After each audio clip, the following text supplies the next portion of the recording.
I thought I had the perfect marriage. For over 3 years, Lucy and I had built a life together, one I believed was filled with trust and happiness. But sometimes, the cracks in the foundation don't reveal themselves until it's too late. It started innocently enough. For her last birthday, I treated Lucy to a luxurious makeover, a thoughtful gift to make her feel special. Little did I know, that day marked the beginning of a change I couldn't quite place at first. Lucy had always kept her makeup routine simple, a quick errand day look, a polished style for the office, and an elaborate, stunning appearance saved for date nights. But then, something shifted. Suddenly, the date night look, once reserved for evenings out together, began making an appearance on random weekdays. She'd wear it to the office once a week, sometimes even for casual weekend shopping trips. I noticed, of course. How could I not? One evening, I casually brought it up, jokingly asking what the occasion was. She smiled and brushed it off, saying it was for special client meetings or team lunches. It seemed reasonable enough, but the unease lingered. Then came the late nights. On the days she dressed up, Lucy often returned home hours later than usual, citing tight deadlines or last-minute projects. At first, I didn't think much of it. But patterns have a way of revealing themselves, and soon, I couldn't shake the nagging feeling that something was amiss. A couple of weeks ago, while getting the oil changed in her car, I decided to give it a quick clean at the car wash. As I vacuumed out the trunk, a small bag tucked into the corner caught my attention. I opened it, expecting to find gym gear, but what I saw stopped me cold: a set of toiletries, makeup, a change of clothes, and lingerie. Used lingerie. My stomach dropped. I said nothing. That evening, as Lucy chatted about her day, I busied myself with chores, my mind racing. Was this what I thought it was? Could I be overthinking it? Finally, I decided to act. Grabbing an AirTag from one of our suitcases, I slipped it deep into a pocket of the bag. If there was more to this, I needed to know. The next day, I confided in Susan, a coworker and close friend of Lucy's. Susan and I had shared countless conversations over the years, some venturing into territory most colleagues wouldn't dare touch. I mentioned Lucy's sudden changes, the late nights, the makeup, the unexplained shifts in her routine. Susan dismissed my concerns immediately, insisting Lucy would never cheat. But her nervous tell, a subtle gesture I'd learned to spot over 8 years of working together, gave her away. She was hiding something. I didn't tell Susan about the bag. A few days later, Lucy surprised me with unexpected intimacy, a playful shower together, followed by an act she usually reserved for special occasions. Birthdays. Anniversaries. Christmas. Never a random weekday. My head spun. Was she trying to distract me? Placate me? That night, I checked the bag again. Fresh clothes. Different lingerie. My heart sank deeper. The following weekend, Lucy announced she was going shopping and grabbing lunch at the mall. I offered to join her, feigning excitement about looking for a new dress shirt. She hesitated, visibly irritated, but I insisted. Eventually, she relented. We shopped, but the tension between us was palpable. The next week, I slipped a handwritten note into the bag: "Come home." I know. On Thursday, her behavior changed again. When I asked if she'd be home on time, she gave a vague answer about possibly staying late. At 2 p.m., the AirTag showed her leaving work, heading in the opposite direction of our house. I called her, but the call went to voicemail. Moments later, a text came through: "In a meeting. Call you later." I replied, "I'm in the neighborhood and thought I'd bring you a snack." The AirTag showed her heading back to the office. By the time I arrived with a latte and sticky bun, she was rushing through the door, her face flushed. At 3 p.m., she left the office again, heading the same way as before. This time, I texted, "I love you, Red Heart." Her reply came minutes later: "Me too." The AirTag stopped moving. 10 minutes passed. I called. No answer. Then, her text started flooding in: "Please pick up. We need to talk." When Lucy came home that night, her expression was a mix of guilt and fear. "How long have you known?" she asked. I told her everything: how I'd noticed her changes, found the bag, and tracked her movements. Her face crumbled. Through tears, she confessed. The affair had been going on for months, but she refused to say with whom. "Why does it matter?" she snapped when I pressed. Because I don't want to accidentally shake the hand of the man who ruined my marriage. Finally, she admitted it was a coworker. I made her call him right then. When he answered, I took the phone. I know everything. Tell your wife before she hears it from me. I hung up and turned to Lucy. Block him. Cut all contact. She hesitated. But we worked together. And that's when I realized this wasn't just betrayal. It was a choice she'd made again and again. I stood there, my thoughts swirling, as I told her, I can't see any way this can work if you don't. The words hung in the air like a heavy weight. The reality of it all was sinking in, the finality creeping closer with every passing second. I had to walk away. I was done talking. Think about how you're going to fix this, I told her, my voice steady despite the storm raging inside me. I'd been clear-headed enough to record her confession on my phone. I knew her well enough to understand that this could be twisted, that she might try to rewrite the story later. I wouldn't let her change it. The next morning, I left early. I waited outside my boss's office, my mind racing. When I walked in, I told him, I can't work with Susan anymore, personal reasons. Simple. Direct. After all, nothing felt simple anymore. And then Susan confronted me in the hallway. What's going on? She demanded. Her voice was sharp, demanding an explanation. I didn't hesitate. You lied to me, I said. You knew what Lucy was up to, and you didn't tell me.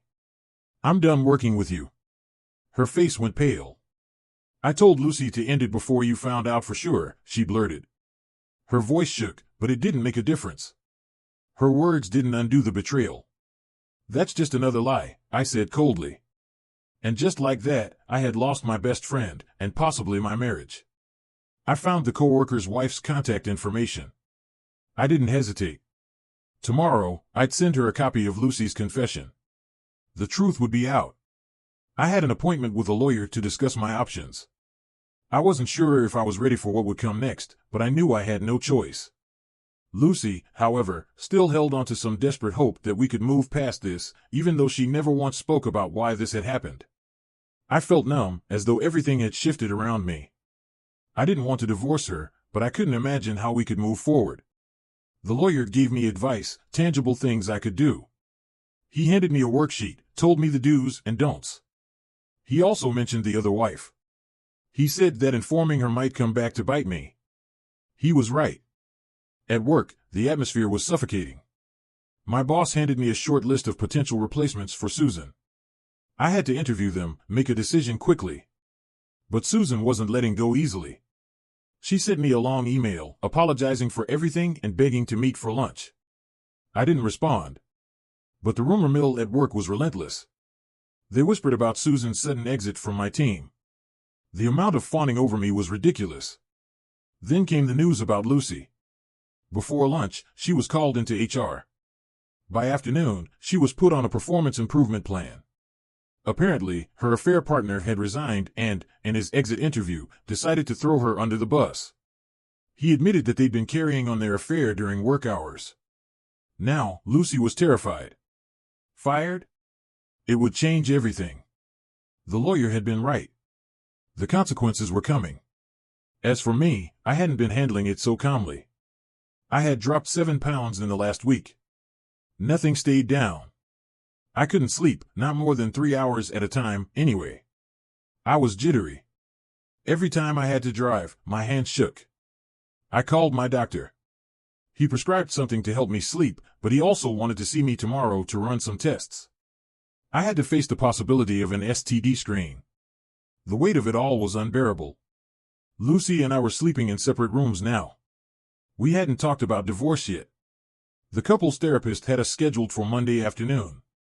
I didn't know what we would say. What could we say? The stress was almost tangible, as if I could feel it physically. I couldn't help but think about how something as simple as makeup, just a few strokes of a brush, could turn into a symbol of a crumbling relationship. How had something as innocuous as a makeover led to this? A new year, new me type of change, but it wasn't the kind anyone would wish for. She thought her date look was just a harmless switch, but what was really being hidden behind those smoky eyes?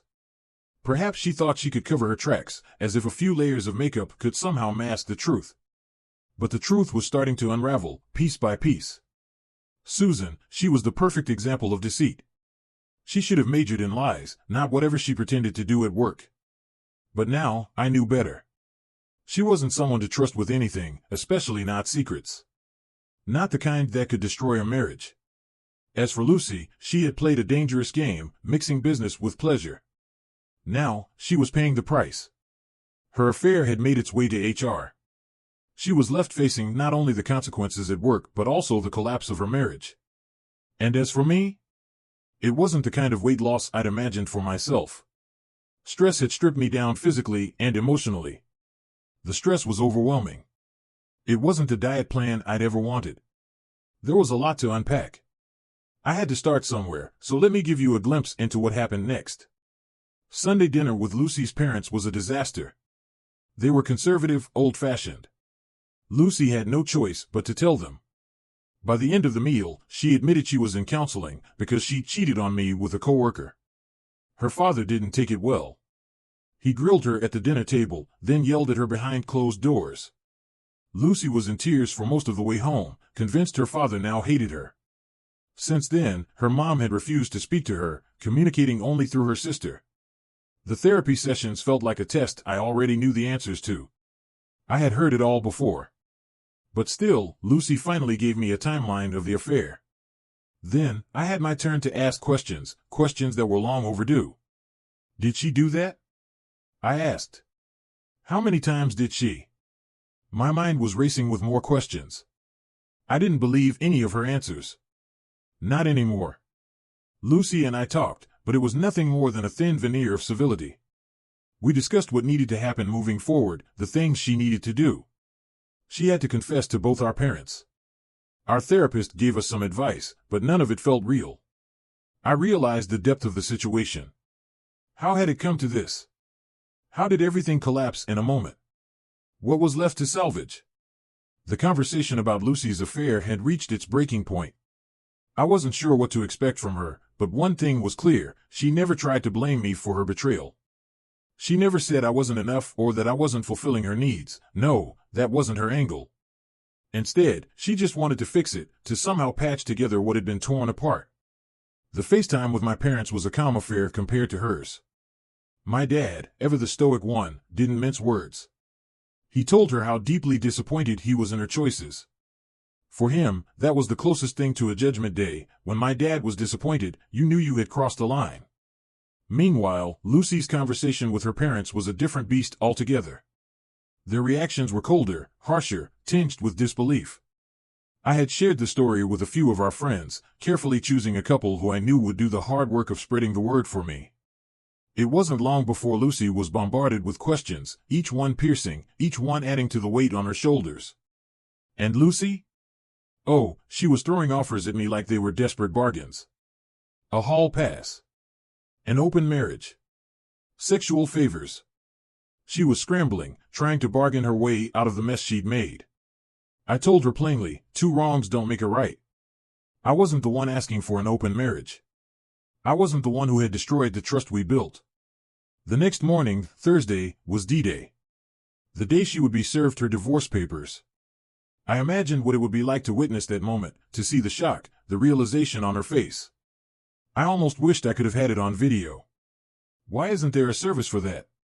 A moment captured on tape as everything she thought was secure fell apart. But no, I had to wait until after to update the world. Should I make a new post or just tack it onto this one? Let's see how the community reacts to this wild ride so far. The responses were a whirlwind. Don't let her back into your bed until she gets tested, one person advised, echoing my lawyer's words. Move her out. Show her you're serious. It felt like the only option left.